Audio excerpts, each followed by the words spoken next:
In a deep water rescue, the rescued person is in the water with their paddle and at the cockpit.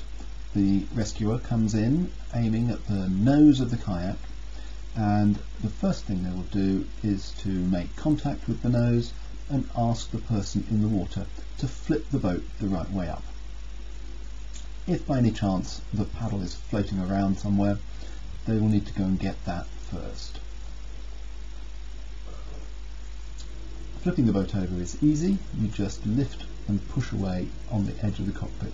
Much easier to do from the cockpit position than anywhere else. The next task of the rescuer is to stow their own paddle.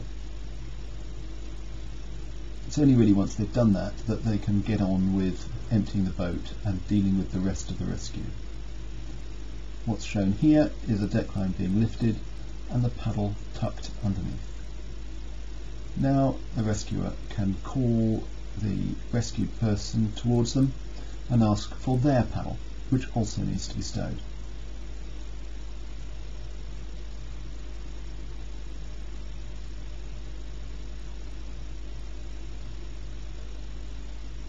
The rescued person can make their way along to the nose of the rescuing person's kayak. They should use the deck lines all the way, so to make sure they don't float off. If there's a swell, they could become separated from the rescuer. Now the boat is ready to be emptied. The rescuer tips their boat towards the full boat and then draws it up onto the spray deck and holds it in a particular way whilst pulling it towards them and rotating it upside down. The right hand is holding the deck line and the left hand is holding the keel of the boat. Now it's being emptied, lifted a little to make sure that as it rotates it doesn't scoop in any water into the cockpit. About shoulder height is enough, doesn't need to be any higher.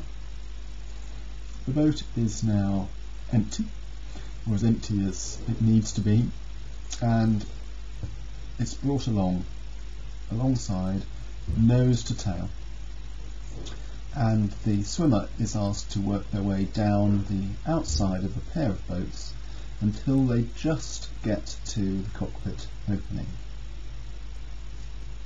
They will then lift up, in this instance their left leg, and put their left leg into the cockpit.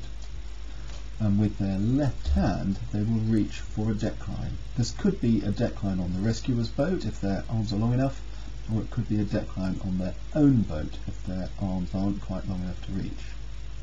They then pull themselves up out of the water, aiming to end up, in the first instance, chest down, flat, with their chest on the rear of the boat. And they put their next second leg into the cockpit whilst they're facing down. Then, to get sat in the seat, all they need to do is to rotate.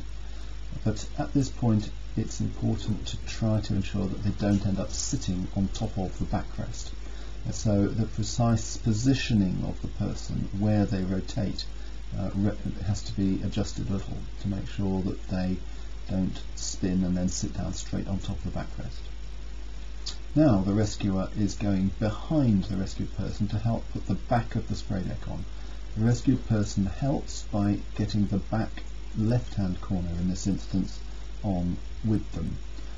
Then the rescuer says on at the back, and the rescued person can put the front of their spray deck on, making sure that the release handle is outside and not tucked in under the spray deck.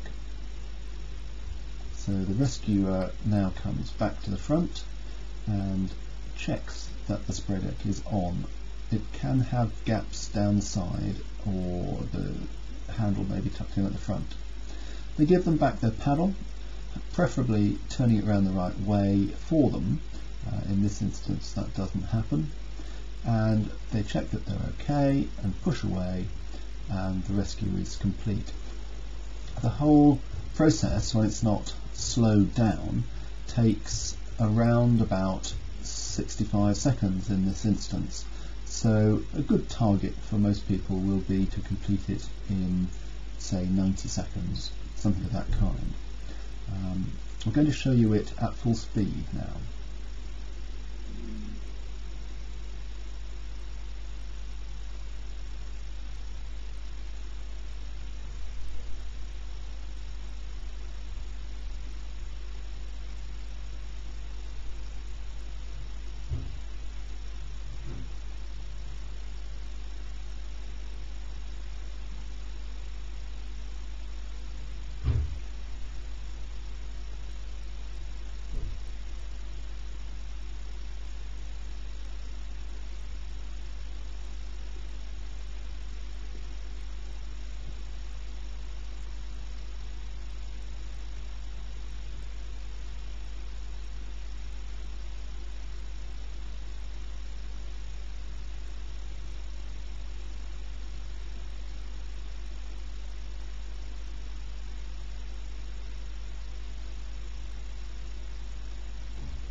There's one thing we've done to the club boat since shooting this video, and it's to add, you can see it just at the front of the yellow bladed paddle, it's a little plastic circle which enables you with just one hand to tuck a paddle more easily under the deck.